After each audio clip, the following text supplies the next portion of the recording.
বাড়ি উপহার। এক শহরের ধনী পরিবারের এক বৃদ্ধ দম্পতি তাদের ছেলের জন্য এক অন্য গ্রামে একটি বিশাল বাড়ি কেনে।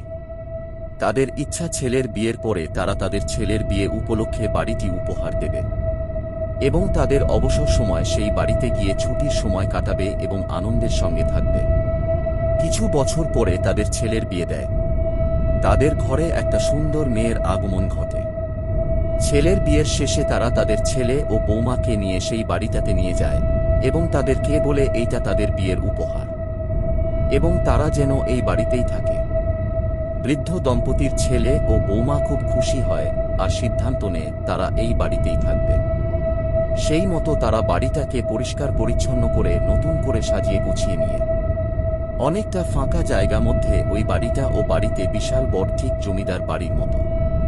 ওই এলাকায় লোকজন ও অনেক কম। দূর থেকে দেখলে মনে হয় কোনো এক ঘুমন্ত পুরীতে ওই বাড়িটাই একা জেগে আছে মাথা উঁচু করে। সেই গ্রামের মানুষরা সাধারণত বাড়িটির দিকে যায় না, তারা সেখানে থেকে নিজেদের তুলে রাখে।